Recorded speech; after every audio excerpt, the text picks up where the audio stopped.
Atualidades Pampa. Oferecimento Sicredi. Soluções financeiras com atendimento próximo. Sim, Sicredi. E água mineral Itati. Olá, muito boa noite. Estamos entrando no ar a partir de agora, como fazemos de segunda a sexta-feira, sempre ao vivo. E depois, no sábado, 7h30 da noite, você tem a possibilidade, o prazer de assistir os melhores momentos da Atualidades Pampa daquela semana. Os nossos assuntos de hoje estão bem variados, mas estão, assim, quase todos eles um pouco apavorantes, né? Porque tem tanta coisa que está acontecendo.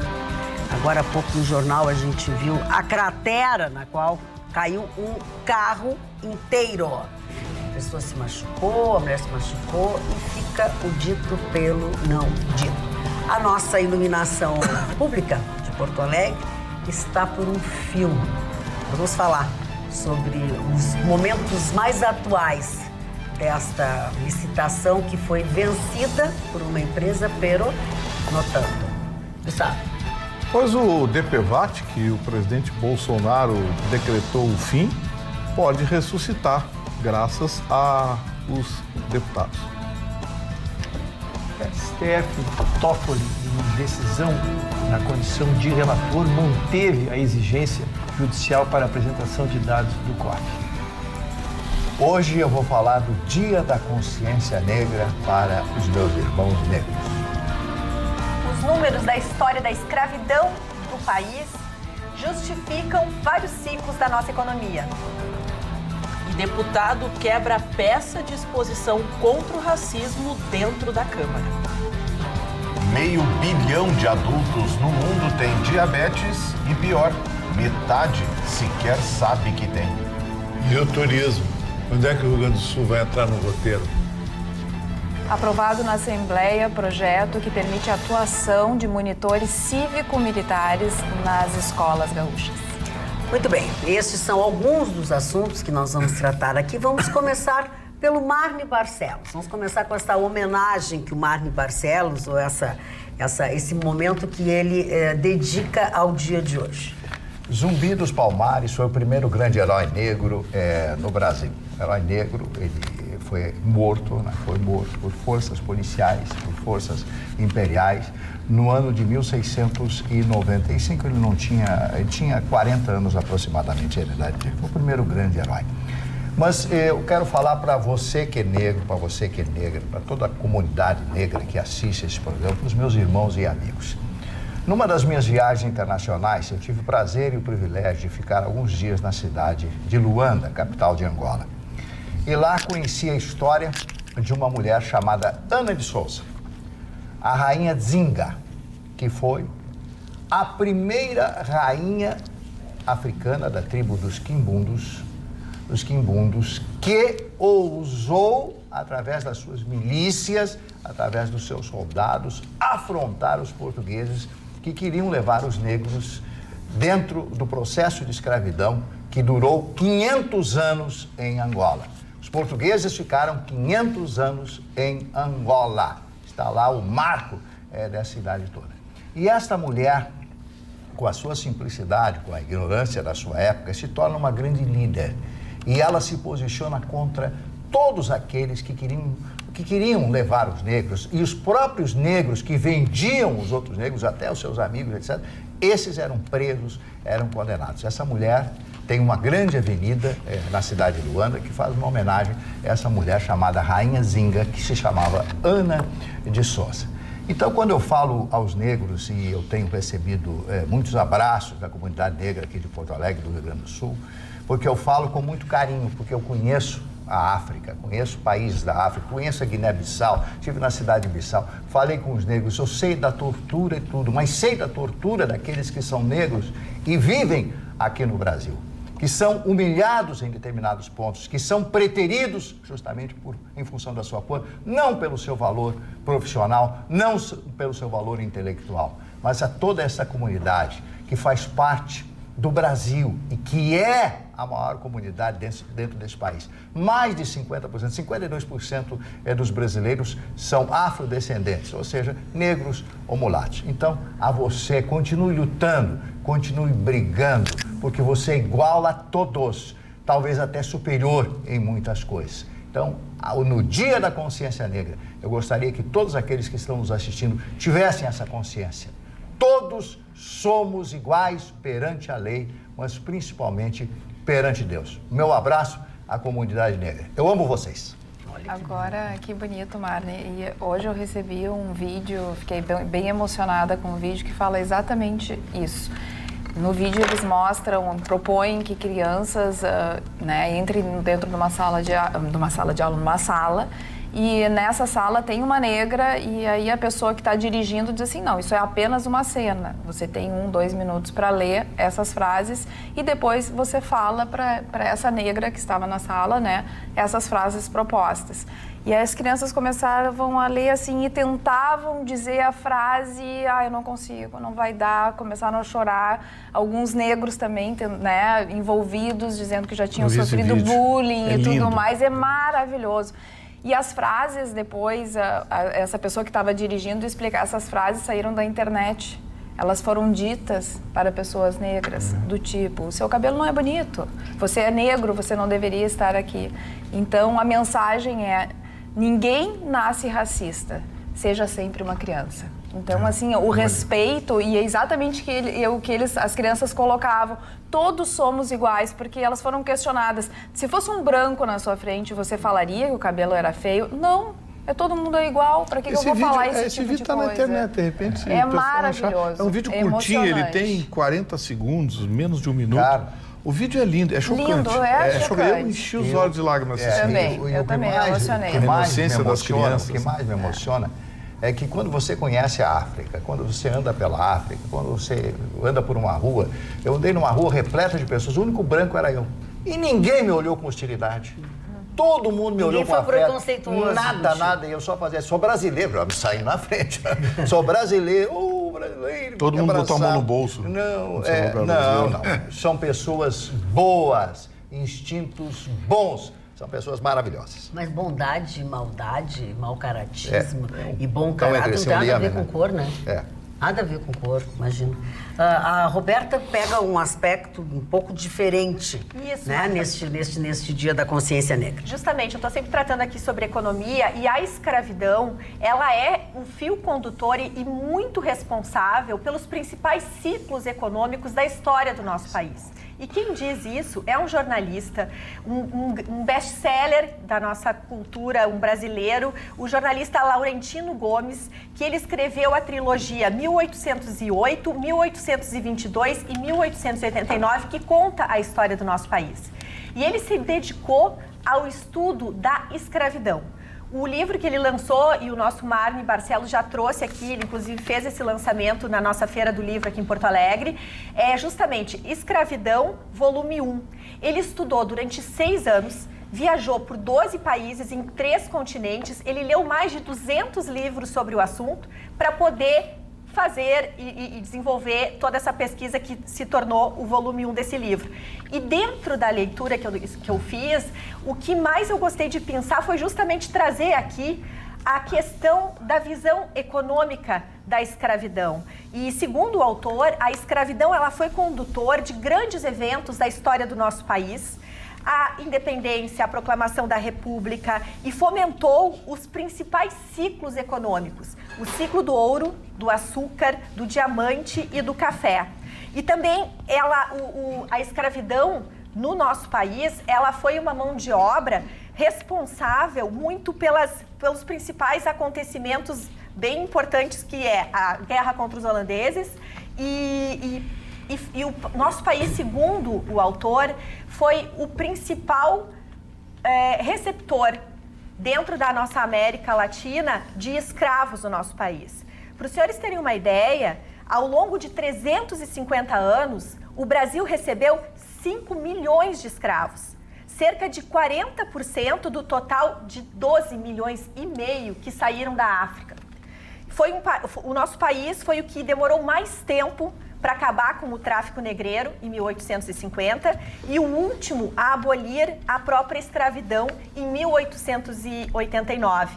E, por fim, eu trago à bancada essa reflexão, porque o legado da escravidão continua muito presente na nossa sociedade, como o próprio nosso Marne Barcelos trouxe há pouco.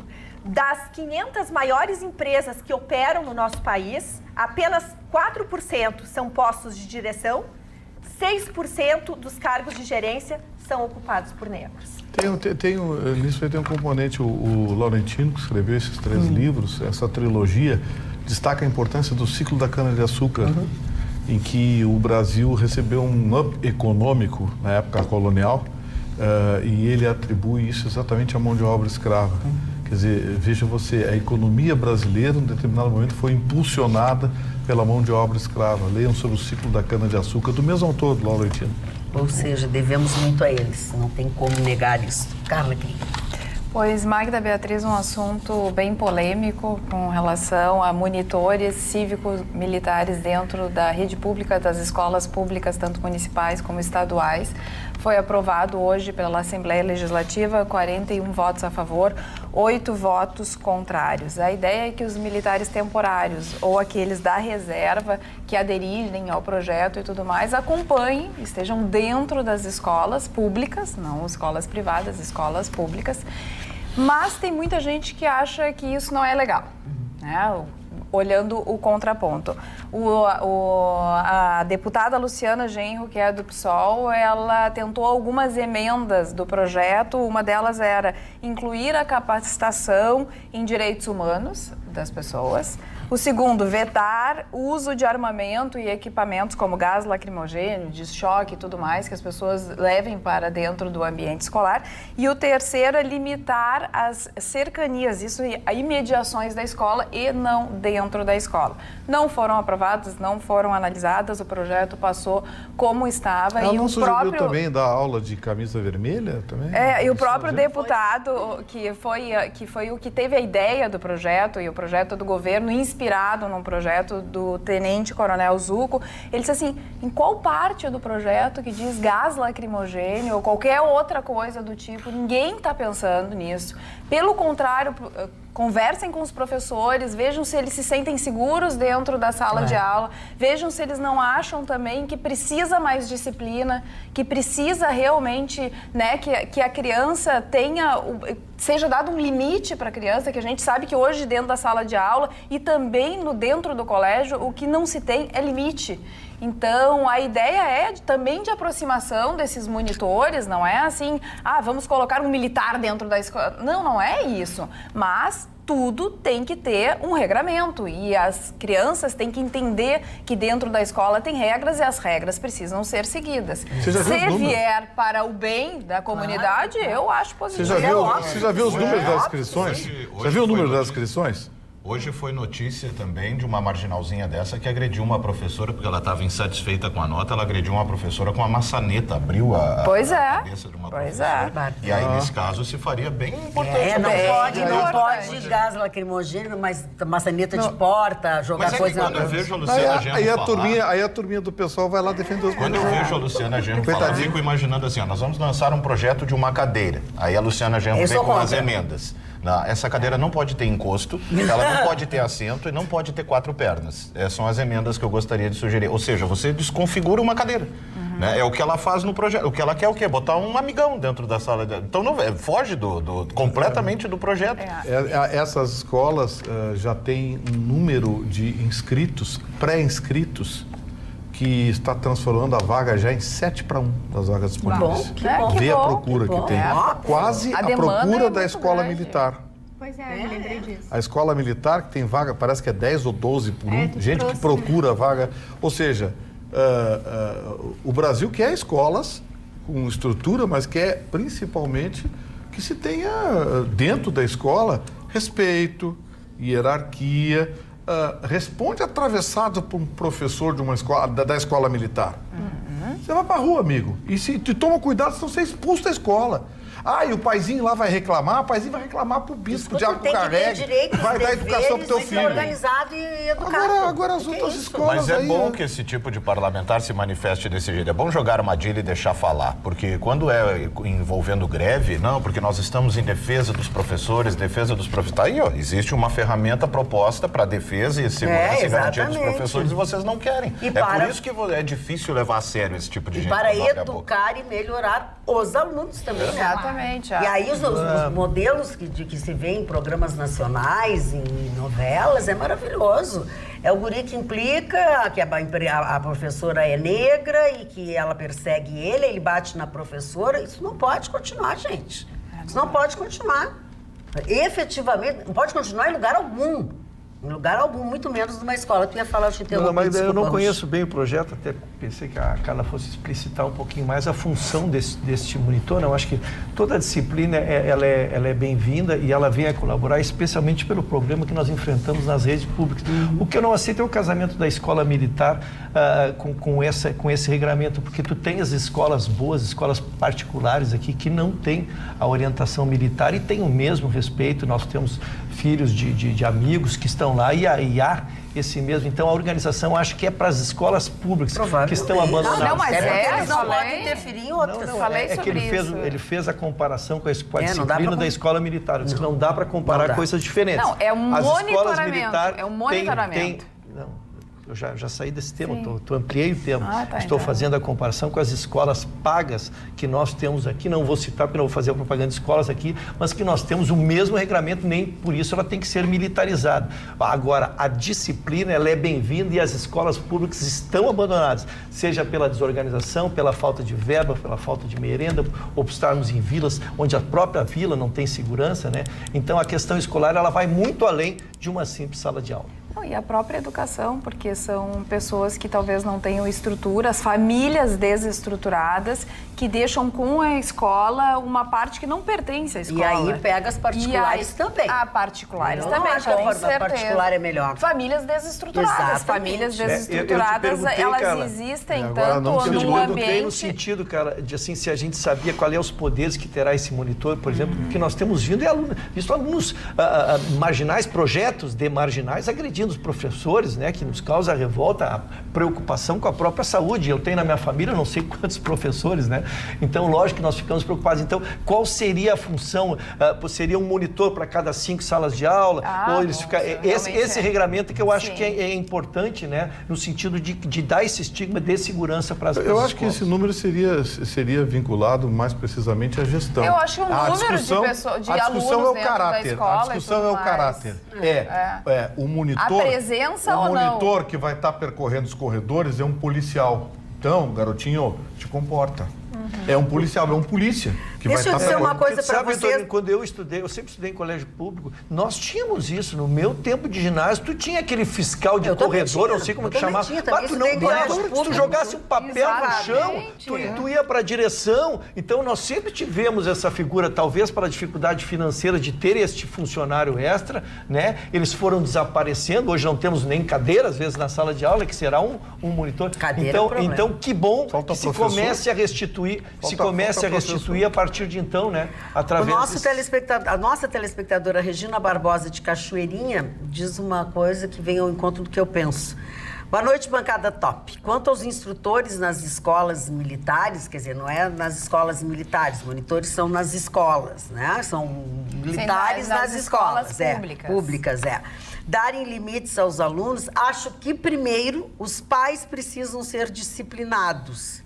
Os filhos trazem os ensinamentos de casa. Beijos, Regina Barbosa de Cachoeirinha. O ideal do mundo Concordo é em gênero e número com ela. Exatamente. O ideal é que as famílias se estruturem. Esse é o mundo ideal. Mas não é o que acontece, infelizmente.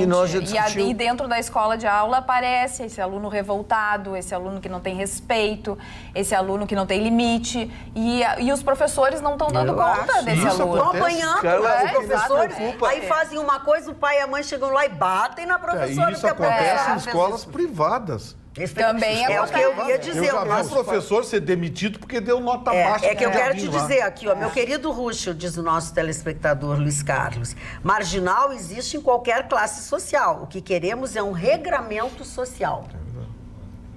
Obrigado. Só que as escolas particulares, elas têm mais estrutura. As escolas particulares têm monitores nos corredores, têm monitores. As escolas públicas sofrem uma defasagem já de professores e não têm estrutura. Está se propondo uma estrutura de militares que estão na reserva e que podem começar a atuar para servir para a sociedade. Mas nós estamos falando de militares, nós estamos querendo estigmatizar, na verdade, né? Eu considero que é uma função que até não precisaria nem ser militar, mas se fosse um adulto, um supervisor de 4, 5 escolas com poder de suspender o aluno, com poder de chamar os pais e cobrar, porque, cara, a parte que eu queria te dar é exatamente isso. Os pais devedores, nós já falamos isso. O pai fica um dia inteiro fora, aí de noite, aí tá com peso na consciência porque não deu atenção pro filho, porque precisou trabalhar, então não quer brigar com o filho, não quer punir, e a criança então apronta o dia inteiro na escola, enfrenta o professor e ainda não tem a repreensão em casa. Só porque a gente fala bastante qual seria a atuação, então procurei aqui no próprio projeto que diz que a função de monitoria compreende as atividades externas à sala de aula, atuando preventivamente na identificação de problemas que possam influenciar no aprendizado e convivência pessoal e social do cidadão em desenvolvimento, promovendo condições que permitam um ambiente adequado e facilitador para a aquisição de conhecimento e o seu desenvolvimento com base nos valores permanentes da identidade nacional e das virtudes da vida em sociedade, é o que afirma o projeto, e também isso associa um pagamento extra, uma renda da rede pública, mediante a remuneração extra já prevista na lei a esses profissionais que forem atuados. É bem na linha do que nós estávamos, como nós imaginávamos aqui, né? E isso dá segurança para um professor, dona Maria, quando tu está enfrentando alunos que às vezes 15, 16 anos já são homens, né? Esses meninos que já são homens. Tu saber que tem alguém ali fora que se tu tiver que fazer um enfrentamento, tu terá quem chamar e tu não estará no meio de crianças, né? Eu acho que isso sim já moraliza na largada. 999-777-001 é o nosso WhatsApp que está sendo usado pelos nossos telespectadores. Aprovo muito esse assunto do monitor, diz a Miriade Costa. Meu filho tem 7 anos e estuda numa escola particular. É surreal certas coisas que acontecem. Penso que isso deveria ser também nas escolas particulares. E meu filho está trocando de colégio? Ai, não ligue, senhores e senhoras, por favor. Perdi aqui. Não ligue. Esse telefone não é para ligar, gente. Desculpa, Miriade, entrou uma ligação, não consigo mais ler. É que essa responsabilidade até do colégio particular de prover segurança aos alunos e aos professores e até os colaboradores que atuam na instituição está incluso, pelo menos a maioria das escolas, dentro da mensalidade. Então você paga uma segurança privada, você paga até o monitoramento. São pessoas, na maioria das escolas particulares, não sei se é uma regra ou não, mas na maioria que eu conheço são pessoas que têm alguma ligação, alguma formação no âmbito educacional. Então essas pessoas estão preparadas para lidar, mas na questão de segurança privada, claro, tem 1 ou 2, 3 nos corredores, mas porque não temos esse tipo de atuação. Mas o que preocupa em alguns momentos da escola é que essa rigidez associada à cobrança familiar, que a família tem que dar alguns valores para que o aluno não seja desrespeitoso com o professor. Eu já passei situações em que o aluno falou pro professor, eu que pago o teu salário, então eu que mando naquilo que tu faz ou deixa de fazer aqui dentro da sala de aula. Acho que esse limite não convém nem ao diretor, nem ao monitor, nem às pessoas que estão dentro da escola, mas sim a família regrar para não ter esse tipo de comportamento. Mas se uma família hoje em dia, ela já tem os seus próprios valores completamente destruídos, como é que a gente vai mudar isso? Esse é o problema, você tem a família sem valores. A gente dá aquilo que a gente Nós tivemos uma mudança de método nos últimos anos dentro das escolas. Por exemplo, quando eu estava vendo a Ana definir ali a função dessa posição, eu me lembrei do meu tempo de colégio público também, estudei aqui na Escola Duque de Caxias. Isso aí, um espelho de classe resolvia. Só que assim, eram famílias que tinham valores. A minha mãe e meu pai, por exemplo, sempre me disseram, a tua hierarquia é o seguinte, sou eu, sou teu pai e depois é o professor. Se alguma vez eu for chamado, se tu desobedecer uma única regra, eu quebro tuas 2 pernas e tu não vai mais para a escola. Porque eu cresci aprendendo o que era rigidez. Agora, por exemplo, a questão do militar. Qual é o problema? Né? Mas de repente poderia ser, se bota um Zé, não pode falar Zé, né? A Associação Nacional dos Zés vão se incomodar. Se bota um Rafael dentro da escola... Um Marconi. Bota um cidadão comum. Zé Rafael. Tem um cidadão comum. Ele vai apanhar do mesmo jeito. A questão tem que ser um militar para quê? Para quando um marginal desse levantar a mão, tomar 2. Deu uma, vai tomar 2. Falando em marginal, desculpa, Rafael, mas assim, é o que diz um telespectador. Esses monitores serão muito úteis, principalmente nos cursos noturnos, sim, que é praticamente uma terra sem lei. Exatamente. O problema é que é muito difícil falar sobre isso, porque, por exemplo, o Ruschel foi muito claro na explanação dele. Mas O marginal existe em qualquer classe social. O que o Ruxa falou de classe social? O Ruxa falou que marginal é pobre, certo? O problema é esse, as narrativas estão construídas já. Não adianta, se você fala alguma coisa, mas o rico também, o pobre também. Não é isso, a questão é que a marginália precisa ser combatida. Os métodos de ensino precisam voltar ao que é. Tentamos uma nova modalidade, tentamos o construtivismo, o aluno faz o que quer, não tem mais cobrança, não tem mais a prova de ditado porque ele não pode ser exposto ao erro, não pode criticar o aluno que errou, não pode bibibi, bababó, ele faz o que ele quer. Deu errado.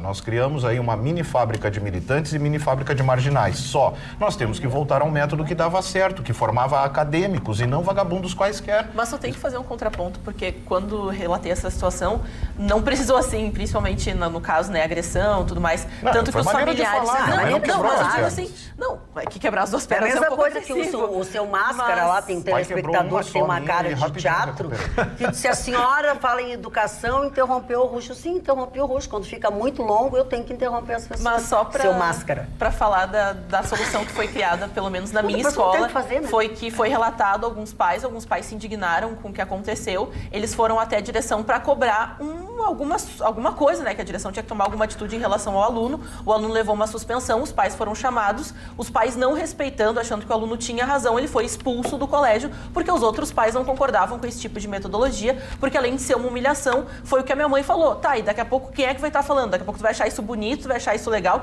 e vai virar o comportamento? Peraí, ela tomou uma atitude, foi até a escola e pediu uma solicitação da direção, porque afinal somos clientes e o cliente tem que ter algum tipo de respaldo. Então, o aluno não sendo consertado, o aluno foi tirado da instituição. Muito bem, aqui nas nossas redes sociais o assunto está quente. Um revólver na cintura, cinto militar com bolsa de gás e tudo. Eu quero um monitor para cuidar dos alunos. Eu, se tivesse um filho de 8, 9, 10 anos, eu queria ter um monitor com uma arma na cintura, monitorando a escola, andando pelos corredores e cuidando. Eu só queria contribuir com um fato que aconteceu nos Estados Unidos e me chamou muito a atenção. Lá acontece muito a violência com adolescentes, crianças que pegam um rifle, chegam na escola e querem matar todos. E no mês passado ou retrasado, aconteceu um fato que foi muito comovente. Pelo menos a mim me comoveu profundamente. O menino estava entrando na sala de aula para agredir a todo mundo, matar e se suicidar. E o monitor conseguiu chegar nele. Só que em vez de brigar com esse menino, esse monitor abraçou forte essa criança, esse adolescente. E começou a falar palavras afetuosas a ele, positivas a ele. E ele foi se acalmando e ele soltou a arma. Então, o que eu acho que vale a pena contribuir é que se a gente devolver através de violência, não funciona. O limite, ele é muito saudável, ele é fundamental quando há afeto. Quando tu não dá afeto, quando a criança não é vista, quando esse adolescente não tem olho no olho de alguém que seja um líder para essa pessoa, dificilmente ele vai respeitar. Então, uma coisa é dar limite, e eu sou super a favor de limite, sou mãe, dou bastante limite para minha filha, mas assim, tem que dar afeto, tem que dar olho no olho, tem que dar amor, amparo. E às vezes, se os pais, se a família não está conseguindo por 1000 razões, acho que é uma válvula de ajuda. Recomendo aos monitores, quando vier alguém armado, não abraçar e dizer palavras de carinho, tá? Não é legal. Não vai dar tempo de arrumar confusão. Pode dar errado. Então, assim, se tiver entrar um maluco na escola ou um aluno endoidar com uma arma na mão, que você tem um revólver na cintura e atira. Depois se resolve.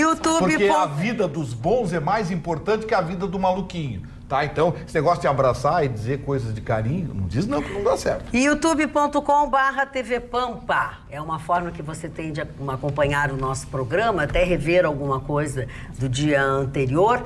Você entra ali nesse endereço que eu dei, ativa aquela sineta e você recebe sempre as notificações. O Facebook também é uma forma de você participar do nosso programa, facebook.com/atualidadespampa. O WhatsApp, o e-mail que a Carla está usando, eu acho que eu não falei no Instagram, que é @atualidades.pampa. Eu selecionei algumas mensagens agora do Facebook. O Márcio Gonçalves diz: farda traz mais respeito a estes delinquentes. Assinar, a questão não estão nas escolas, e sim na nossa sociedade que está doente. Ismael, escola militar é sinônimo de excelência. Existe escola pública ou particular com a mesma qualidade? Não. Segundo ele, não. Nem escola pública, nem particular. particular. Nem particular. O João Santos, positivo essa iniciativa de ter polícia cuidando da segurança dos docentes e discentes, o trabalho flui bem melhor. São as manifestações no Facebook. Aqui eu acho que não é só dos professores, é a segurança das crianças. Das crianças, de todos, né? Óbvio. Das crianças, Todos. a segurança da escola. Olha aqui, ó. Eu acho que isso devia ser lei federal. WhatsApp. Infelizmente, diz a nossa telespectadora Maureen Pia, da Zona Norte, não acredito que dê certo. É só um monitor chamar a atenção e vai dar processo. Eu concordo com ela. A família terminou, aí ela faz a citação a um programa que tem à tarde, numa emissora de televisão, onde tudo é jovem, aí tudo pode, engravida, não engravida, é drogado, não é drogado. Ela até dá o nome do programa aqui, e ela diz que tudo pode, tudo é permitido. Aqui ela diz, um monitor abraça um adolescente com uma faca, por exemplo. Leva uma facada. Em Suzano, o cidadão Mas tentou sabe lá, que tomou uma machadinha. Essa telespectadora não está errada. Ela está errada, tá certo? Não está errada. Coisa. Vai aparecer um promotor lá que... olha aquela professora lá de Viamão. Aquele caso não consigo esquecer, ele é emblemático. Aquela que mandou pintar as paredes. A escola gastou uma grana, pintou os muros direitinho. 2 dias depois apareceu um retardadinho lá que pichou tudo. A professora pegou e fez o cara pintar. Pois não apareceu não sei quem lá que processaram a professora. Foi embora, largou. A professora foi condenada por um juiz, por uma juíza lá de Viamão. E teve que pagar uma indenização para a família da coisinha. Pô, uma deformação absoluta. Eu acho que essa telespectadora não está de tudo errada. Porque eram outros tempos, né? Eu entendo o que a Roberta disse, porque o respeito ele pode ser imposto através do medo. E com certeza, se tiver um militar que tenha, né, uma possibilidade de uma atuação mais forte, vai ter o medo daqueles que fazem o conflito e tudo dentro da sala de aula, da escola. Mas essa proximidade entre esse monitor e as crianças também é muito importante, porque o respeito também se ganha dessa forma, com a empatia. Então, seria o ideal que no mundo ideal ou no futuro... Esses militares aposentados são todos gente experiente. Exatamente, mas eu tô vendo acredito ganho, que isso vai acontecer também. Eu estou vendo o ganho, Carla, em progressão. Eu me imagino assim, né? Não tive a felicidade de lecionar, mas eu estou numa sala de aula com 30 pré-adolescentes, 15, os repetentes, Marconi, tem gente com 18 anos, 19, com barba maior que a tua, né? Mas são para ser alunos que tem que me obedecer ali, que podem dar em mim e eu vou apanhar porque não tem como enfrentar um menino de 18, 19 anos. Eu estou isolado naquela sala de aula, mas eu sei que agora estamos com suporte, temos suporte lá fora, eu tenho pelo menos a quem recorrer. Eu começo a me impor mais no domínio da classe. Então, eu acho que é um efeito em cadeia de benefícios, exatamente, né? O professor se sente mais forte para fazer o enfrentamento, para estabelecer o limite já em março, né? Assim, por ter esse respaldo. Muito bem. Vitorino, vamos às coisas boas da Pois vida. é, Magda, e coisa boa tem mesmo. Olha só o que a Sam Motors tem para você. Kia Soul, o crossover da Kia que tem tudo: espaço, conforto, desempenho, segurança e 5 anos de garantia. Motor 1.6 flex de até 128 cavalos, câmbio automático de 6 marchas, rodas de liga leve, aro 18 com freios a disco com ABS e EBD. Revestimento interno todo em couro, bancos, painel, os detalhes das portas com acabamento em black piano. O volante é multifuncional com comandos de áudio, Bluetooth, computador de bordo e assistência elétrica. O sistema multimídia de 8 polegadas é um sucesso. Ele é equipado ainda com câmera de ré e ar-condicionado digital Dual Zone, airbags duplos e sistema Isofix. E o melhor, vem agora, de R$ 92.990 por R$ 79.990. São 13 mil de bônus. Aproveite! Kia Soul é na Kia Sam Motors, na Avenida Ceará 370 e na Ipiranga 8113. Vá até a Sam Motors e garanta já o seu Kia Soul. Magda, eu posso mandar um abraço? Pode. Ontem faltei à nossa querida bancada, mas por um motivo muito especial. A minha Violetinha foi dançar. Oh, Violetinha! Foi dançar comemoração aos 97 anos do Colégio Israelita Brasileiro, aqui em Porto Alegre. Foi um espetáculo maravilhoso, onde, com base na pergunta quem eu sou, se construiu uma história onde se dançou através de contando como é o coração e a alma de uma criança ao entrar numa escola.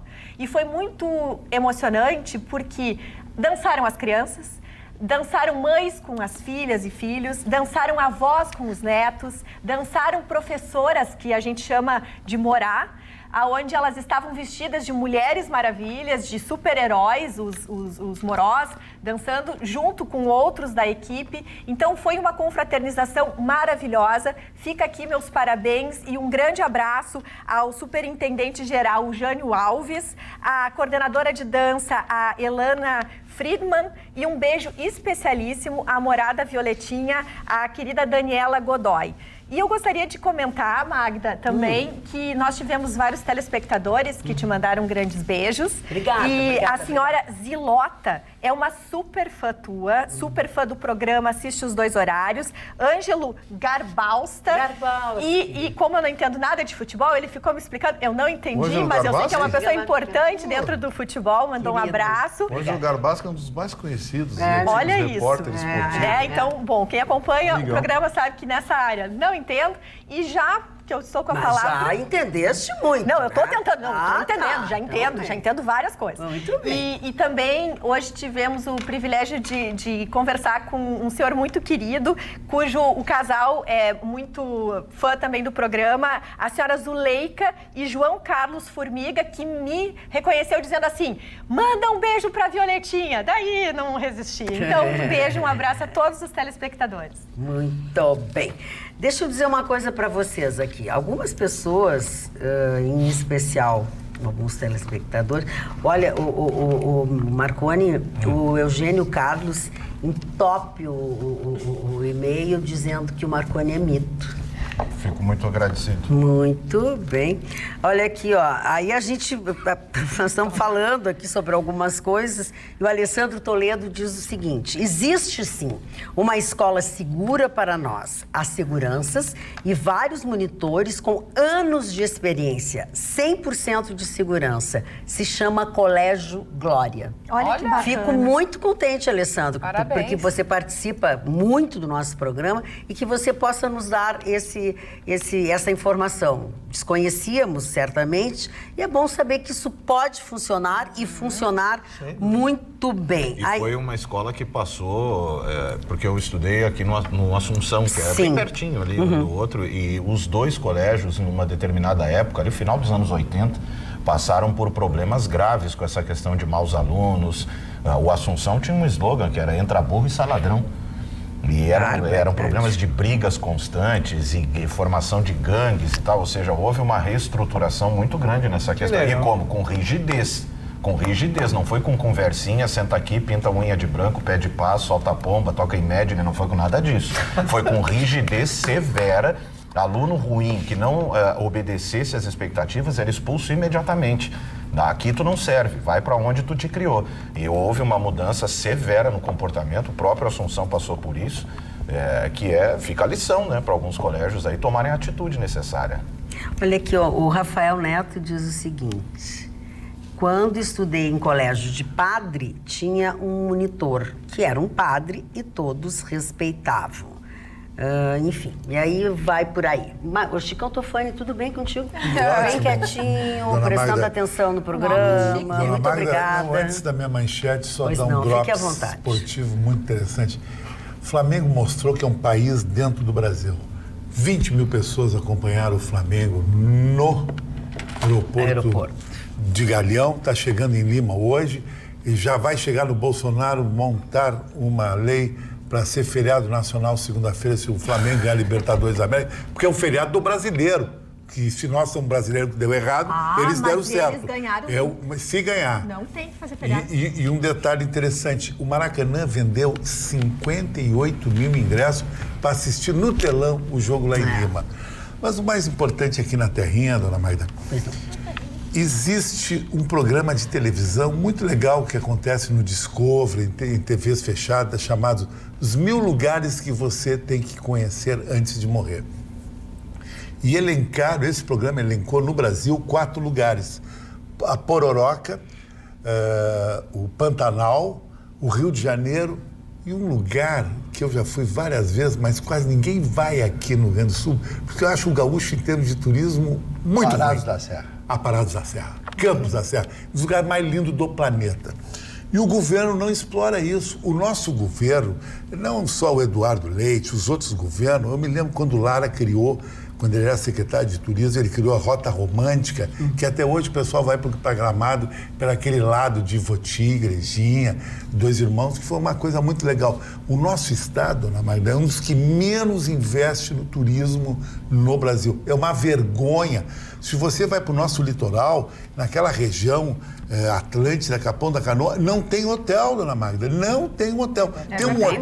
Tem um hotel ali em Capão Novo, próximo à Praia do Barco, com Araçá, parece? Não. Eu me senti pessoalmente atingido. Eu só citei como exemplo. Tem um hotel ali próximo, ali legal, e depois só em torres. Como é que você vai fazer turismo sem hotel? A sinalização é um horror na Serra. Aqui é só Gramado, porque é iniciativa privada Gramado, e Bento Gonçalves, que precisaria ser a nossa Toscana, aquele charme todo, o governo não olha. O governo só quer investimento de fábrica, com ICM alto. Agora, o nosso gestor é muito ruim. Qualquer feira de turismo que tem na América do Sul, Santa Catarina está lá com stand. O Rio Grande do Sul não está. E o Rio Grande do Sul tem lugares bonitos, tem as missões, em Santo Ângelo. Né, rica também. É muito bacana aquela região de Bento, dos vinhos. Ele poderia explorar isso. O nosso Rio Grande do Sul inteiro tem uma culinária rica e diversificada, a própria cultura, as pessoas... Mas não adianta, os nossos governantes... Olha, Dona Magda, pega esses últimos governadores e tu leva para a Europa, eles não conseguem ser síndico de um edifício em Munique, pela incompetência e a própria falta de conhecimento e de cultura desses caras. Porque se esses caras quiserem debater, eu tô aqui, vem debater comigo. É enfrentar o Flamengo, o Asa de Arapiraca. Você eu concordo contigo menos com o Flamengo. Eu preciso fazer duas considerações sobre o Flamengo. Muito rápido para me vingar do Chicão. Primeiro, o Chicão falou de 20 mil pessoas, esqueceu de dizer que era feriado no Rio de Janeiro, e aí botar 20 mil pessoas até o meu time do meu bairro ali bota. E segundo, que o Flamengo vence esse campeonato para poder indenizar aquelas famílias que até agora ele não indenizou, daqueles meninos que morreram carbonizados dentro de uma sala lá, porque botaram o ar-condicionado com chuva vencido lá e não aconteceu. Não, mas o Russo está falando de uma tragédia nacional que está na justiça decidindo. De o time do Flamengo é uma coisa. Isso aí que aconteceu com o Flamengo é outra. Mas o Flamengo vai indenizar. Flamengo, Russo, é o time mais rico do Brasil. O orçamento do Flamengo é nível Real Madrid hoje. Não tem para ninguém. Depois do acidente esse que tu diz que eles vão indenizar, o Flamengo gastou 200 milhões em contratação e não foi capaz de pagar uma dessas famílias. Mas é que tem problema na indenização ali. O Flamengo tem uma visão da indenização e as famílias têm outra. Qual é a visão que eles têm? O Flamengo quer indenizar um conjunto de coisas. Porque essa é mais barata. Não, é o interesse dele. Porque o Flamengo não botou fogo lá. Aconteceu o problema. Não, o Flamengo deu chance pro azar quando colocou aqueles meninos naquelas acomodações, porque as pessoas falam, com aquela colocação que não podia. Era a crônica da morte anunciada. Mas, Dona Magda, tem os órgãos de competência do Rio de Janeiro que não fiscalizaram. Então a prefeitura que deveria ver aquilo. Então. Não, mas a questão é que fiscalizaram. Tudo é culpado do Flamengo.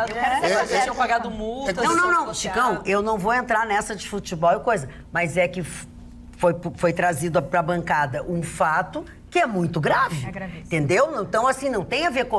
É um caso muito grave e é a responsabilidade, sim, o Rui já está confundindo o Flamengo que representa o Brasil crescendo de patamar, o Brasil indo para o primeiro mundo de futebol, que já nós não somos mais primeiro mundo de futebol.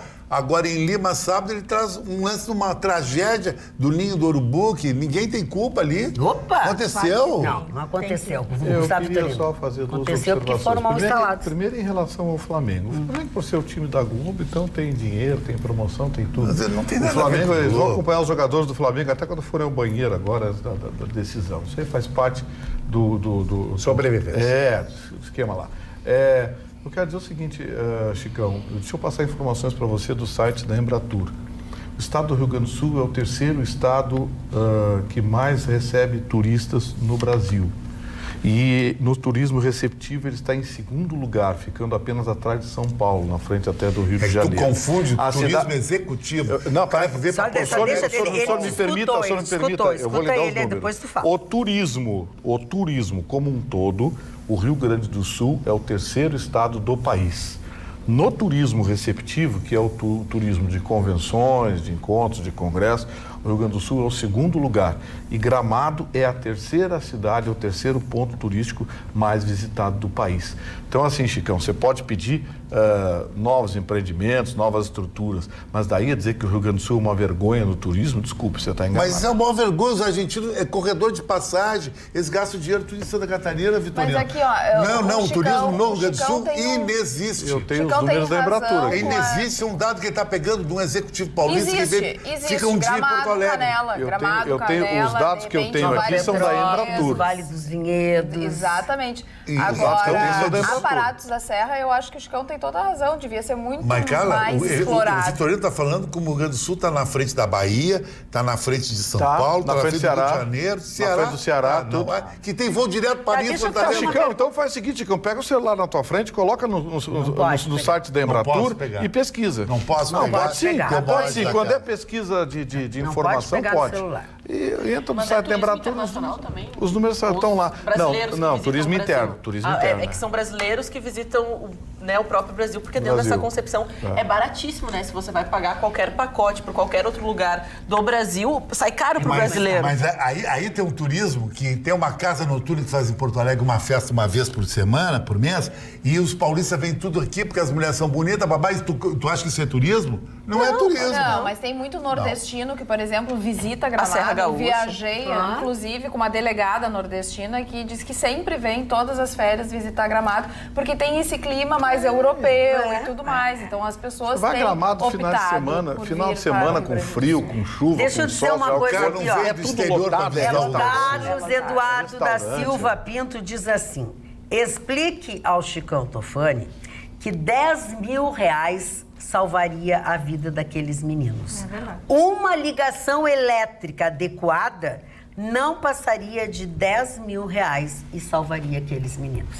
É uma verdade. Vamos... Isso é um caso mesmo. Tá bom, E a gente fala de uma realidade que, quando aconteceu a tragédia, daqui a uma semana, contando uma semana, os meninos vão ser realocados para a estrutura que, da época, o elenco principal atuava, porque teve uma mudança, eles aumentaram as construções, tornaram mais específico o CT e também com uma aparelhagem médica para o esporte, então esses meninos logo trocariam de lugar, mas só que justamente no período, e o Flamengo já tinha sido notificado, a prefeitura já tinha ido até o CT, em alguns momentos já tinha fechado algumas estruturas, mas através do pagamento de multas e também da negociação de até um certo período, eles começarem a obra ou reajustarem para tudo ficar perfeito para os garotos, então continuava atuando. A gente fala que, infelizmente, até a respeito dessa indenização, é que o Flamengo quer pagar um pacote em uma vez, mas as famílias querem uma indenização aí pelos próximos 10, 15 anos, justamente pelo entendimento que esses atletas que estavam sendo treinados no Flamengo, eles não iam acabar a sua carreira no ano que vem.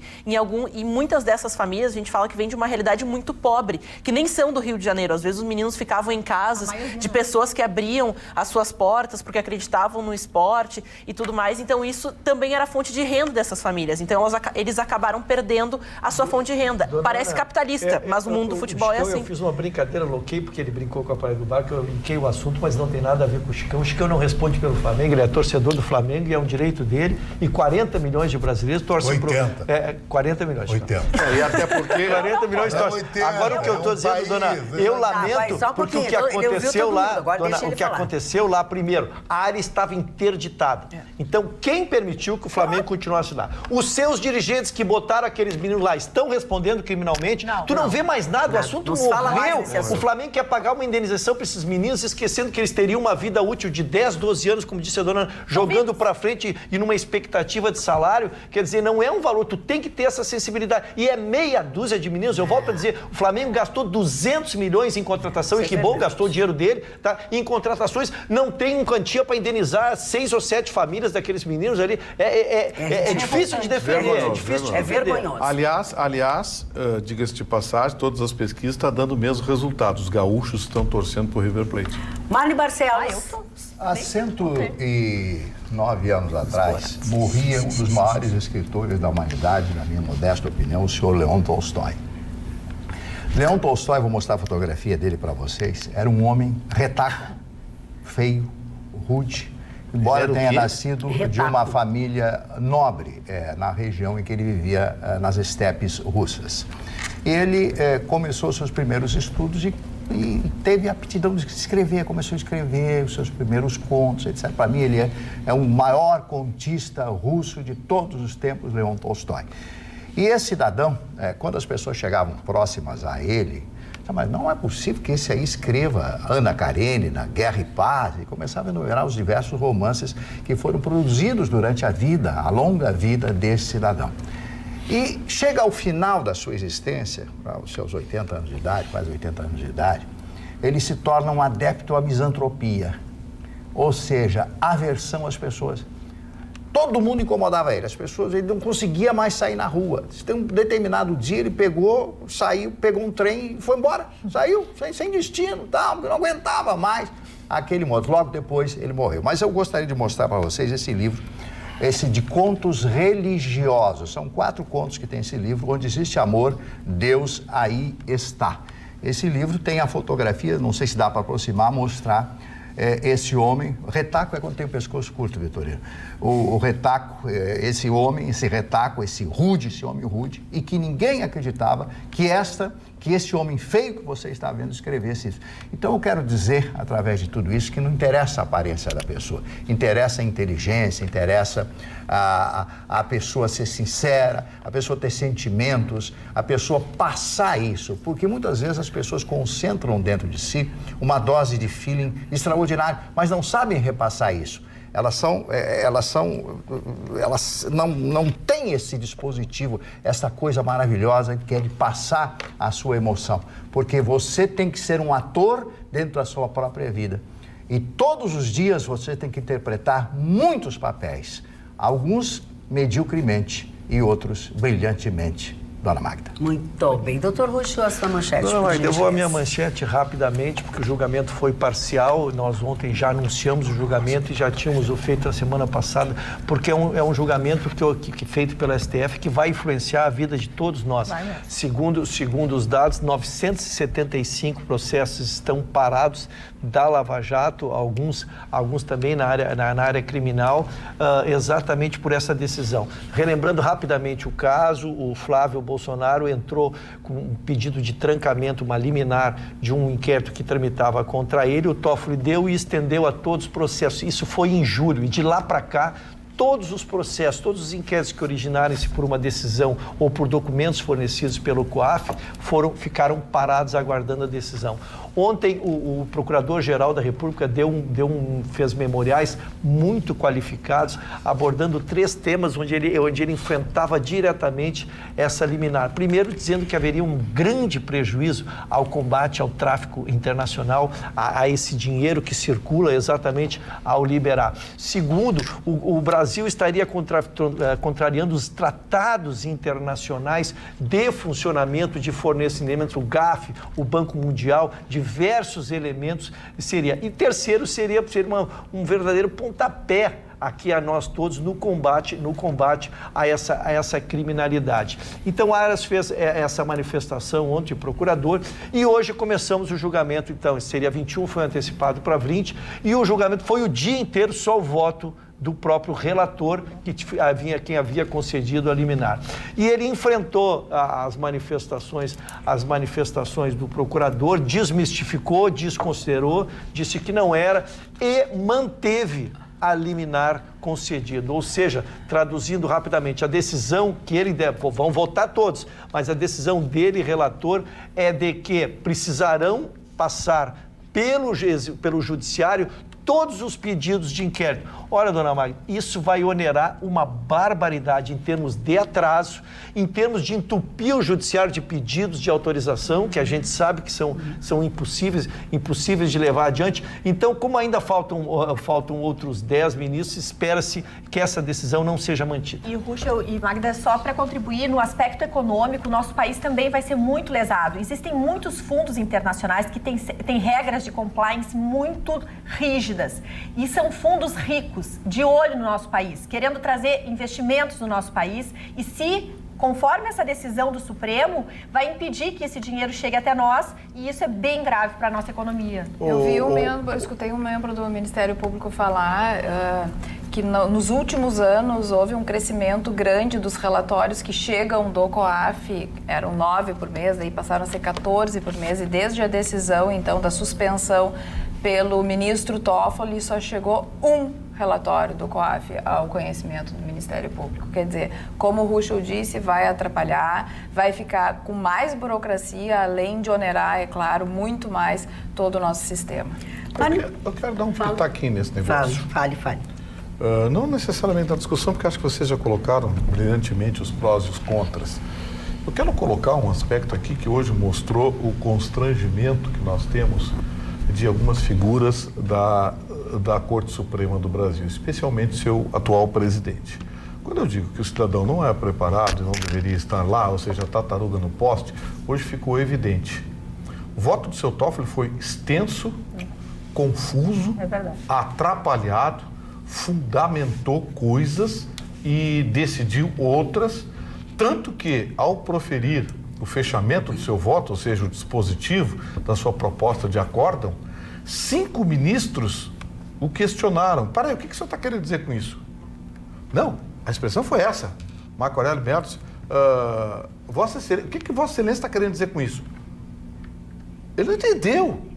E eu estava acompanhando a Rádio Pampa em tempo real, terminou o voto, os meus dois colegas, o Nando Dona e a Fernanda Apto, viraram para mim: e aí, Vitorino? Eu digo: olha, eu não sei o que eu vou dizer para vocês.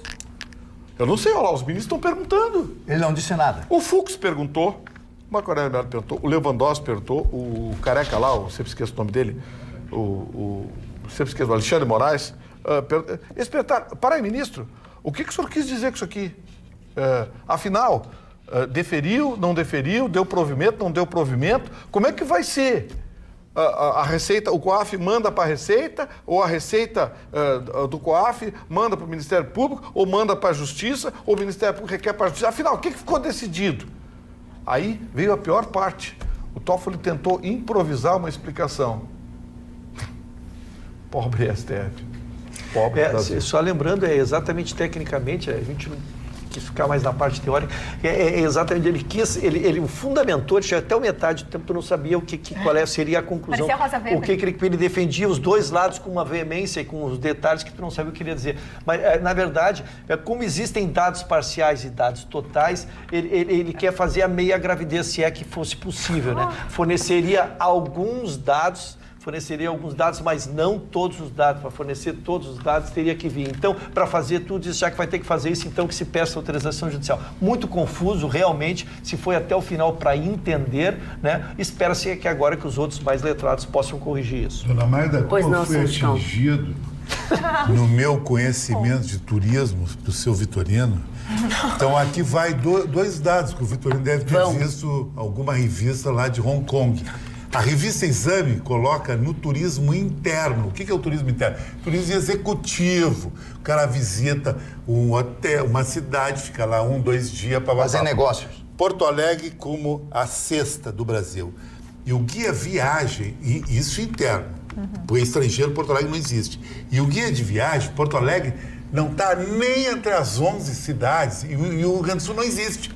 É que a gente pensa que Gramado recebe muito turista. Gramado fatura, num ano, o que faturou aquele jogo do River Plate e Boca Juniors na final da Libertadores de Madrid. É que as pessoas estão muito fora da realidade. Então, nós, em turismo, é zero. Uma indústria sem chaminé, a indústria que mais tem uma rede de distribuição de renda, que tem, e os nossos gestores fazem pouco caso. E quando eu venho falar aqui, o seu Vitorino me atinge na pleura, que Porto Alegre é a cidade, é top no turismo terceiro. Tem Foz do Iguaçu, tem tudo. O senhor não ouviu nada do que eu falei tem mesmo. tudo. Então resuma, por favor. Eu vou desenhar para o senhor entender. Nós estamos falando do Rio Grande do Sul, turismo do Rio Grande do Sul.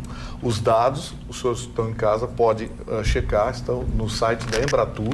Lá estão os dados atualizados até julho de 2019, com os números não das cidades, dos estados, o ranking dos estados no turismo receptivo, no turismo de lazer e o ranking total. E está também as cidades mais procuradas. E dentre as cidades mais procuradas está lá. Cidade de Gramado é a terceira cidade, é o terceiro destino turístico mais procurado do Brasil. Não é Gramado. Bom, Rio de Janeiro de São Paulo está aqui. Então o exame é de viagem. Chicão, o senhor vai lá no site da Embratur. Tá, então, só um pouquinho. Eu vou deixar... no site da Embratur lá. Tá bom, ok. Eu queria que você pesquisasse. Eu gostaria que você... lazer na sua casa, lá, qual é a cidade, qual é o estado, e trouxesse Tá aqui. a fim de fazer turismo na minha casa? Não entendi. Você pesquisasse na sua casa num momento de lazer e Tu trouxesse acha pra que eu cá. não tenho mais nada pra fazer? Mas Quem tem que fazer isso é tu que Dona trouxe o Magda, assunto. Eu estou precisando de um micro-ondas. Tá, mas do teu micro-ondas, tu quer aquele do Tim, aquele que era pra incendiar. Gravataço aqui, tudo Presta bem. atenção. Chicão Tofani, eu quero passar um elogio pra ti, mas tu não me deixa? Boa noite, queridos. Estou com o Chicão. Temos que sair do eixo Gramado-Canela. O Rio Grande do Sul não sabe fazer turismo. Pelotas, por exemplo, tem excelentes passeios nas charqueadas, com cafés pomeranos e hospedagem, e a prefeitura não divulga, bem como Morro Redondo, com sítios e passeios ecológicos. Dá-lhe, Chicão! Vitorino veio com dados de Gramado e Canela, diz o seu Jari de Pelotas. Mas é que tem, eu estou ouvindo aqui. Eu vou te dar o último dado, esse vai cair para trás. A cidade de Punta del Este. Ela recebe mais turista internacional que o Brasil todo no ano. Eu acredito. Pois é, porque assim... Nós, em matéria de turismo, não existimos, cara. Não existimos. Porque tem também, assim, nós estamos falando de coisas que gaúchos acham bonito e interessante. Né? Eu tenho um amigo, foi meu colega aqui durante um tempo, e ele é de São Paulo. E eu já comentei com ele sobre isso. Eu falei pra ele assim, o Vale dos Vinhedos, ele, que graça tem isso? Eu tenho uma amiga que é do Espírito Santo, que é de Vila Velha. E aí eu me lembro que uma vez nós estávamos comentando, ela veio receber, eu tirei um sábado pra gente recebê-la e fazer um passeio pela capital gaúcha. Eu a peguei no aeroporto por volta de 8 horas da manhã. 11h10 tinha acabado o passeio. Agora a gente vai pra Serra. Foi casa de cultura. Aí no final, eu esperei, agora tem um intervalo que a gente vai fazer alguma coisa até a hora do pôr do sol. Vai ser minha carta na manga, né? Até o pôr do sol. Aí eu cheguei, olha só que lindeza. E ela olhou, o quê? Aí eu disse, aqui ó, o pôr do sol dos gaúchos. Ela, tu sabe onde eu moro? Sim. Eu disse, sim, Vila Velha. Tu já viu o pôr do sol lá? Mas que grosseria dessa tua amiga. Já viu o Porto do Sol de Vila Velha? O que tu disse pra ela? Eu disse, você tem razão, desculpa aí. Me perdoe por existir. Desculpa, se eu soubesse, teria te levado no shopping. Muito, é verdade. Quer que eu escreva a Vila Velha aqui? Eu dou o troco nela rapidinho. Tá bom, uma cidadezinha desse tamanhozinho que só tem um morrinho esquisito. Ela não tá mais. Ela já foi, ela já foi embora. A senhora me admoestou hoje, que quase cheguei atrasado, com toda a razão, porque hoje fui fazer meus exercícios na Academia Moinhos, e ao chegar lá me deparei com um exercício novo. Eles inventam umas coisas modernas que a gente que é mais antigo sofre muito. É uma escadinha de 3 degraus e ela não para nunca. E a gente quer chegar no fim dela, não chega, porque a escadinha é muito ligeira e tu fica ali, quando tu vê, tu tá quase morrendo.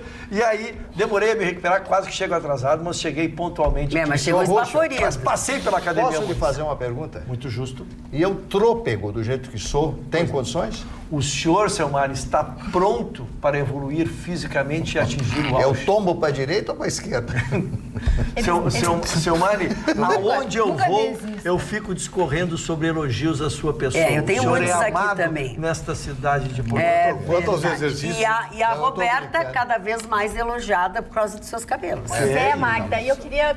Já cresceu, quero te avisar, tá na hora de ir lá fazer o corte de novo. É verdade. E Magda, o Hugo Beauty, eles oferecem um sistema de card. Então a gente está vivendo agora uma época que às vezes a gente quer presentear ou uma pessoa que tem tudo, ou aquela pessoa que a gente às vezes não tem muita intimidade e precisa presentear. Tu escolhe o serviço que tu acha bacana, que está dentro do teu bolso, tu pagas e a pessoa que recebe esse cartão, ela marca no dia que melhor está adequado a ela. Enfim, eu achei super bacana essa iniciativa do salão, toda a rede Hugo Beauty está oferecendo essa disponibilidade. Então eu quero dar essa dica e deixar um beijo muito carinhoso a toda a equipe que tem me acolhido com um carinho absurdo. Assim. Eu tenho uma dica para exercício físico pulmar. Lá vem. Com equipamento, aquelas borrachinhas, aqueles atilhos de prender dinheiro, pega o dedão assim, Marne, e faz assim. Mas é porque tu sabe que ele é rato de academia, né? Mas rato mesmo, que ele se esconde pelo cantinho, não vai em lugar algum na academia. É rato de academia, não é aqueles que vai todo dia. Aqui, eu gosto de ver na televisão. Academia, eu venho vindo, tem academia que eu atravesso a rua, vou do outro lado e volto. Mário Barcelos, palavra sua. O ministro Sérgio Moro é uma figura fantástica. Ele, ontem, hoje é quarta? Anteontem, hoje é quinta de madrugada já, né? Ele foi até uma agência da Caixa Econômica Federal, evidentemente acompanhado de 2 seguranças. O ministro da Justiça não vai andar sozinho, né? Claro. Aí ele foi lá, colocou o cartão, tirou R$300, 3 notas de R$100. Aí todo mundo, Sérgio Moro, doutor Moro. As 20 pessoas tirando selfie com ele. Vitorino, eu pergunto, o Lula pode fazer isso? Duvido. O Lula tá mortinho. O Lula teve problema em Recife, teve problema em João Pessoa, na Paraíba e em Recife. Tentou fazer, tanto que ele suspendeu os comícios, tudo. Agora ele só tá dando entrevista pro UOL e pra Folha. Porque nem pra Globo ele tá dando entrevista mais. A Globo parece que deu uma acalmadinha. Tem que renovar em 2020, né? E aquele buraco que tem lá de dívida, não vai renovar, cadê as negativas? E tem que ter todas. Tem que ter todas. Mas o Lula, eles não noticiam, né? Mas o Lula teve problema lá em Recife, teve problema em João Pessoa. Tentou fazer carreatazinha lá e teve que parar. Teve que parar porque a rejeição é grande. Terrível. Eu acho que a esquerda, ela é necessária, mas ela tem que começar a pensar em novos líderes, em um novo discurso, porque esse discurso cansou. Não, e isso aí veio provar que o ministro Sérgio Moro é uma pessoa muito querida. E outra coisa, como ele é um homem extremamente tímido, e ele passa essa timidez, né? Impressionante. Ele é um homem extremamente tímido, ele acedeu às pessoas que o abordaram e tal, tirou um monte de fotografias e tal. Eu acho ele fantástico, o Sérgio Moro. Eu não sei porquê, acham que ele... Mas foi o que eu ia perguntar. Maravilha. O senhor Vitorino, o senhor é retaco. Quando eu comentei aqui, lembra que eu disse, chega desse Luiz Inácio, chega, isso é uma figura ultrapassada. Ele vende essa tese aí de preso político, quando na verdade é só um ex-político preso, o passado, representa essa cara mal cheirosa e ultrapassada de uma esquerda que um dia teve. Eu falei isso, esse cara já era. Tem a liderança aí com ele, com meia dúzia de cupincha que o seguem, dessa militância ensandecida. Mas ele tá meio acabado, né? Claro, mas 74. É isso, é o retrato do passado. Já era. Se eu soubesse que ele ia passar por tudo isso, eu teria gritado Lula livre o quanto antes, só para ver ele passar pelo que ele está passando ao caminhar pela rua. Não tem mais tranquilidade. Gustavo Vitorino.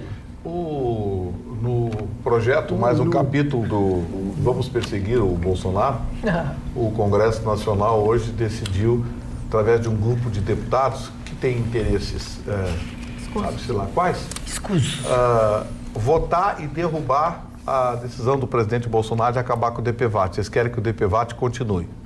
Esses milhões continuem circulando por canais obscuros, passando um pouco nas mãos do Bivar e de outros dos seus blue caps.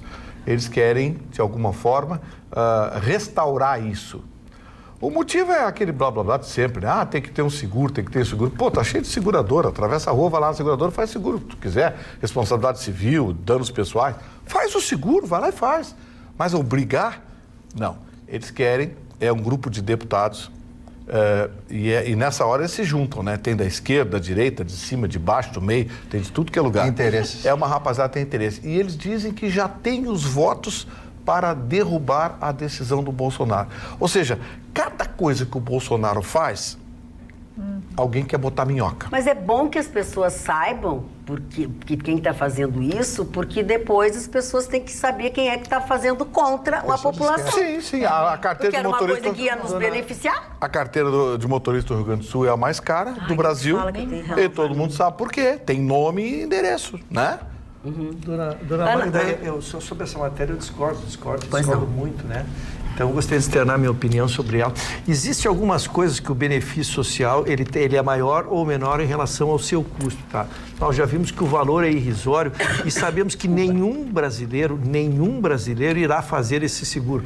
A grande verdade é que tudo que acontecer ali vai descarregar na saúde pública, que já não tem condições de receber esses milhões de pessoas acidentadas. Quando se diz assim, por que os motoqueiros têm que usar capacete? Eles têm que usar capacete porque se eles se acidentam, eles vão usar o hospital público lá. Por que nós temos que usar o cinto? Porque se nós nos acidentarmos, nós vamos lá querer nos socorrer da ordem pública. Então, se vai estourar no público, e o público somos todos nós temos que nos proteger. Eu não vejo nenhum de nós, lógico que existe seguros, mas eu duvido que algum de nós aqui vai fazer um seguro, nesta modalidade. Nós teremos aquele seguro do carro, claro, mas não o pessoal. Então, quando digo assim, eu acho que nós podemos baixar, nós podemos racionalizar, nós podemos fazer uma campanha, nós podemos fazer um estudo. Agora, simplesmente terminar, tá? Sabendo o número e milhares de pessoas que foram beneficiadas por esse seguro e que as outras que não usam porque não sabem da existência dele.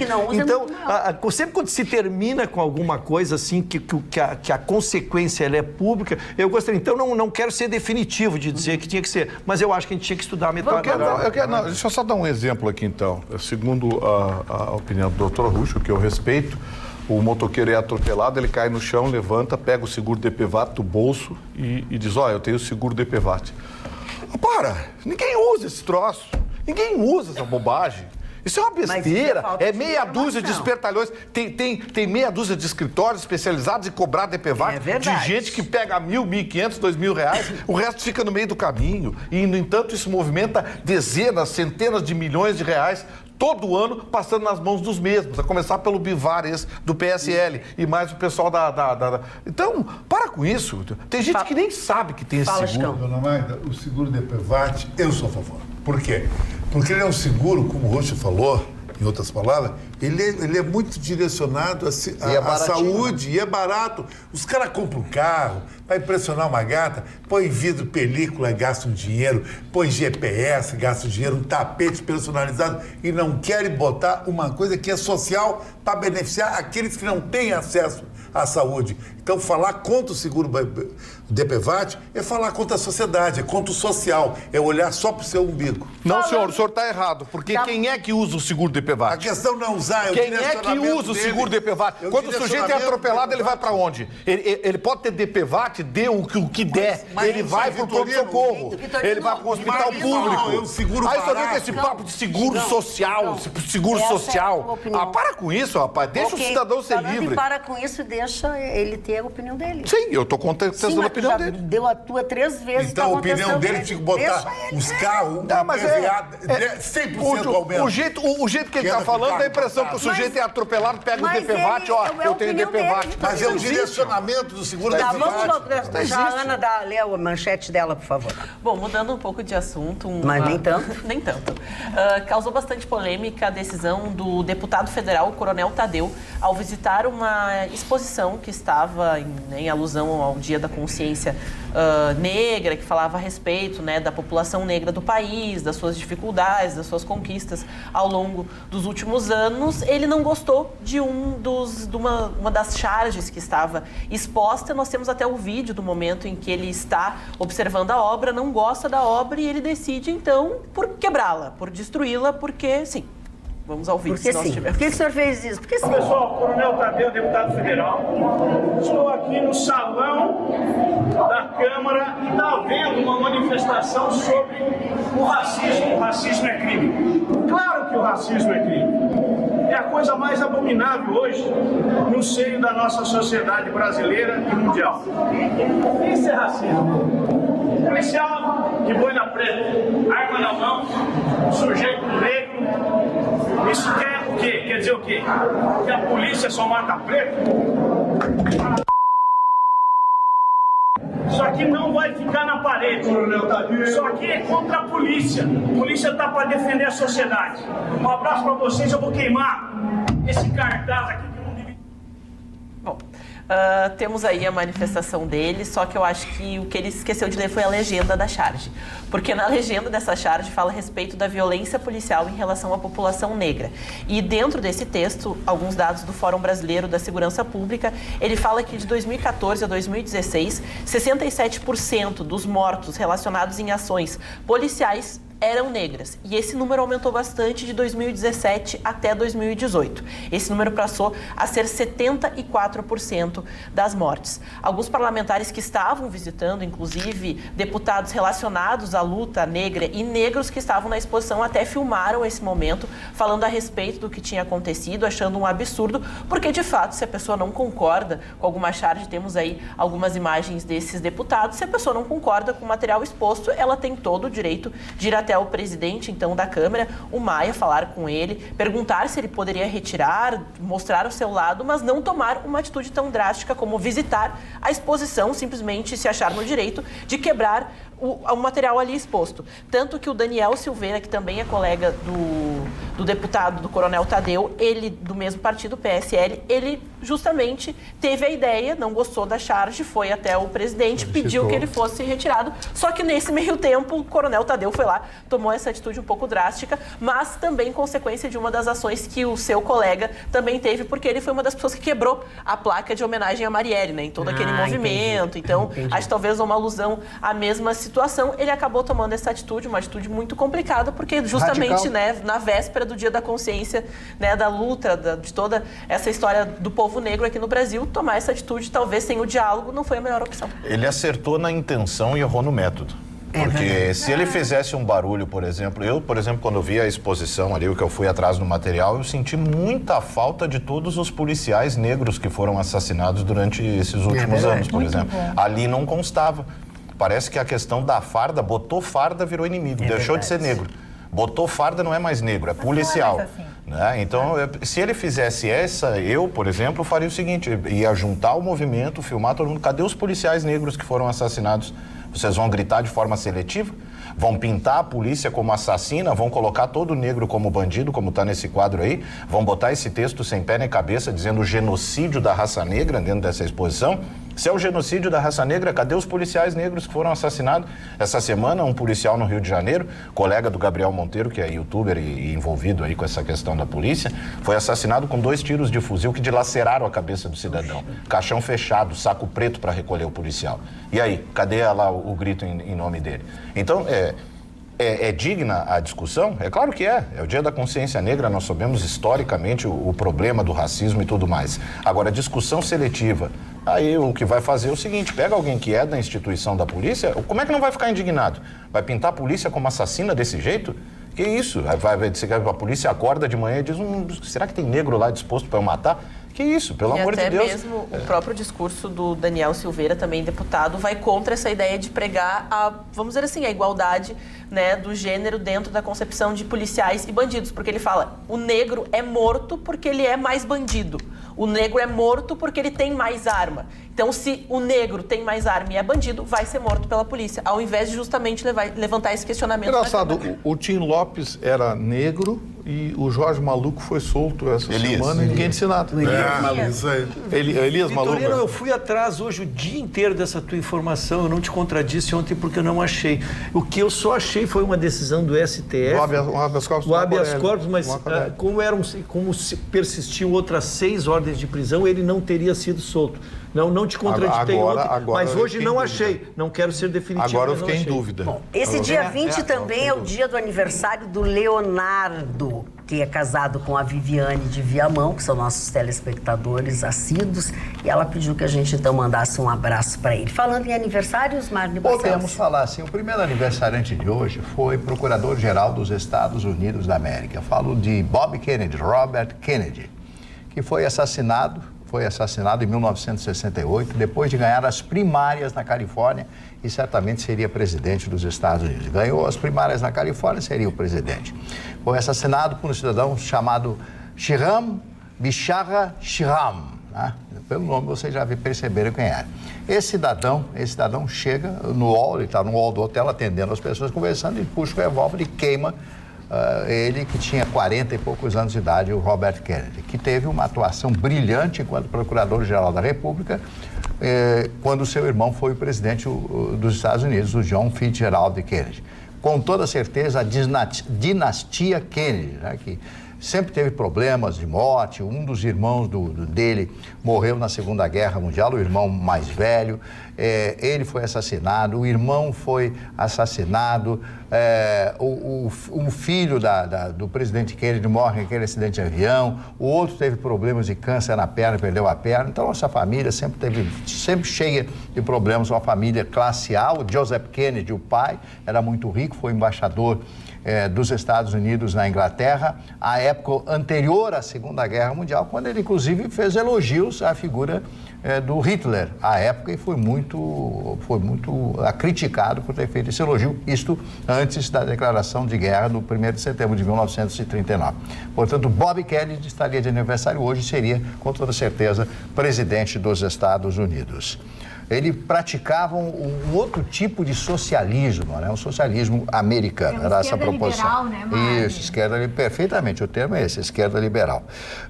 Gutenberg Guarabira, esse eu acho que o Vitorino conheceu, né? O Gutenberg Guarabira, compositor, escritor de muitas músicas.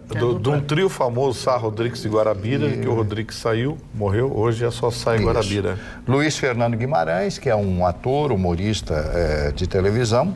A Neuzinha Brizola, filha do meu querido Leonel Brizola, morreu muito nova ainda, com 60 anos de idade e tal. Aliás, todos os filhos do Brizola já faleceram. Todos os filhos já faleceram do Brizola. A Bo Derek, uma das mulheres mais lindas do cinema, foi casada com o ator e depois diretor, John Derek. Linda essa mulher, tem uma imagem dela aí, se você colocar, ela é lindíssima. Agora ela completou 60 e nasceu em 56, 63 anos de idade, tá? Já está na terceira, segunda idade. Está na sua o Chicão cada semana faz tem uma idade diferente. Eu não posso fazer 63. O Guto Franco... Eu ia fazer 61. O Guto Franco, filho do Moacir Franco, do meu querido irmão e amigo Moacir Franco, o Guto Franco, que ficou muito famoso na época que o Moacir tinha um programa na Rede Globo, né? O programa do Moacir Franco Show, e o menino participava do Guto, dava umas respostas engraçadas, se tornou uma celebridade do Brasil naquela época, o Guto, né? Que hoje é diretor. Olha, ele nasceu, deixa eu ver o ano aqui, em 1959, 60 anos no dia de hoje, hein? 60 anos. Ronaldo Giovanelli, goleiro do Corinthians, né? Comentarista hoje de televisão. Esse cara engordou e ficou mais careca ainda. Tem mais aí, Marne? Ele é careca. Tem o último aqui, Adriana Biroli, atriz brasileira, e o Jaiminho Matarazzo, que é o neto da minha querida, sou fã de carteirinha, Maísa Matarazzo. Não, eu perguntei se tinha terminado, não por querer te atropelar, mas é que é falso. É falsa informação de que o STF concedeu liberdade ao traficante Elias Maluco. O STF tinha revogado o habeas corpus dele e isso que está circulando não é verdade. Não, a informação que eu tenho aqui é nesse sentido. Ele tinha 6 ordens de prisão isso. E uma foi revogada. Uma foi revogada. Isso. Uma foi revogada. Então, assim, ele não saiu porque tinha outra. Ele não saiu da cadeia, mas ele recebeu o habeas corpus do Macoré. Mas ele tinha saído da cadeia. Bom. Tá, mas é isso que eu tô corrigindo a informação. É isso que eu também estou esclarecendo. É só no meu. Né? Tá, então assim, não saiu da cadeia. Mas aqui a gente aceita a verdade sem contestar. E a verdade é, ele recebeu um habeas corpus do Marco Aurélio. Só não saiu da cadeia porque tinha outros, como o Rússio falou. É que nem o Ao contrário de Gramado, que continua sendo a terceira cidade mais visitada. É que nem o senhor Chicão Tofani. Ele perde uma mulher e ganha 3. Exatamente, a proporção 1 por 3. Mas que hora é essa, agora é a hora da mentira? Isso ninguém contesta. É hora do Vitorino. 1º de abril. Não ganha uma. Isso aí Isso é ajudar o parceiro. Não, isso é tão verdade quanto o senhor Russo estar solteiro. Não, o Sr. Russo está noivo, conheci a noiva dele. É noivo, é noivo. Na festa Puta Deleste. No Sheraton. Vai sempre acompanhado para a praia do bar. Boa assim, ó. Olha, a pessoa quando fica vermelha é porque tem culpa no cartaz. Presta atenção. Presta atenção no colorido. Ele ficou rosa. Pega na mentira, pega na mentira. Pega na mentira. Eu, como seguindo a sugestão da dona Ana, vou mandar cortar a grama da frente do bar. Mas eu celebrei o portão, você desprezava parar. Tem que contar para os nossos telespectadores. O seu Mário está há 2 meses falando do portão que me roubaram. Aí eu tudo contente, fui para a praia, passei o dia na praia com o marceneiro que lá, muito gentil e muito competente, fez a obra, deixou maravilhoso, botei a foto, todo feliz aqui, a dona Ana olha a foto. Mas a grama tá um horror, né? Aí não sei. Tem que cortar a grama. Todo mundo é perfeccionista, olha, eu sou perfeccionista. É verdade, é verdade. Olha aqui, eu estive em Nova Petrópolis, voltando a falar de turismo. Pra não estou causar... indicando, a pessoa escreveu.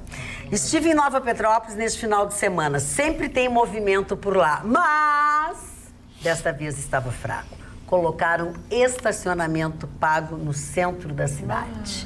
R$1 meia hora. Assustou o povo. É o que diz o seu Leandro. Gramado já tem isso há muito tempo. Tem mais 2 cidades catarinenses estão cobrando para entrar agora.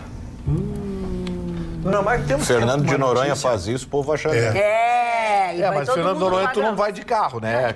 Mas cobra, mas paga pra estar lá. Paga pra entrar no lugar. Mas paga pra estar lá. Mas paga pela preservação. Tá pago por dia. É um parque e paga caro pra estar lá. E não é baratinho, não. Paga Londres, que é a Mas não capital vai da comparar Inglaterra. Fernando de Noronha. Pergunta pros gaúchos pra ver se eles não comparam.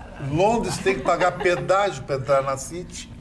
Doutor Russo, o senhor pediu licença para... O que tem ali na ponta daquela bancada, senhor Russo? Não sei o que Eu sei que que não,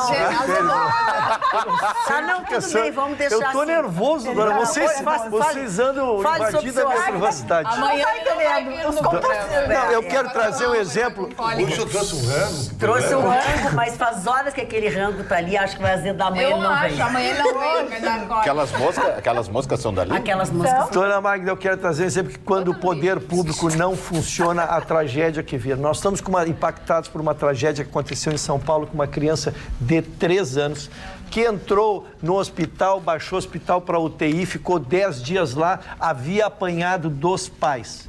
Saiu de lá, evidentemente que os médicos chamaram a polícia na mesma hora, porque a criança apresentava hematomas por todos os lados, e veio a vara da infância e juventude, levaram, e os pais foram tirados, padrasto e mãe.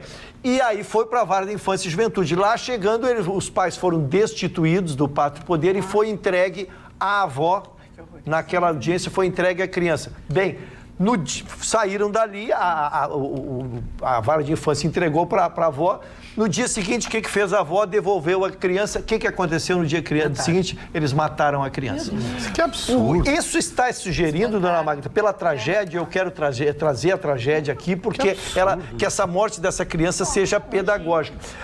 Primeiro, a avó deu depoimentos lá de que ela não entendeu que ela tinha guarda. Às vezes nós estamos lidando com pessoas tão ignorantes, eu não sei, mas é impossível que numa audiência pública, Ministério Público, juiz, esses pais agressores, esta avó recebe e ela não é instruída a saber que não pode devolver as crianças. Se tu já sabe que a criança foi para tua guarda, seja o nome que for, porque o pai e a mãe são os assassinos débeis mentais...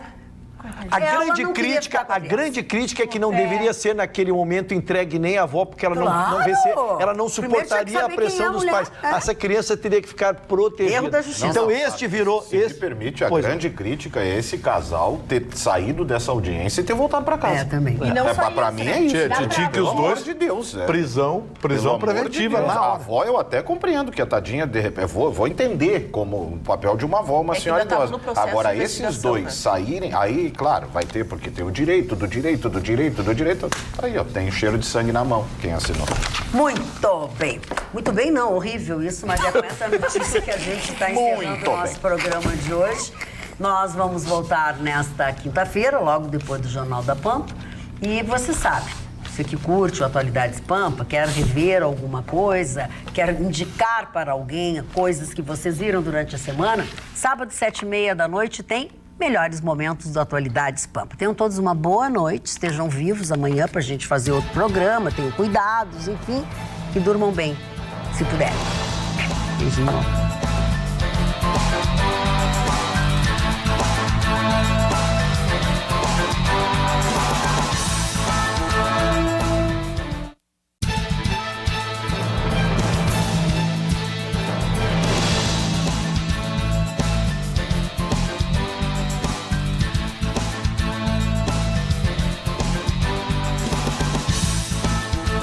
Atualidades Pampa. Oferecimento Sicredi. Soluções financeiras com atendimento próximo. Sim, Sicredi. E água mineral Itati.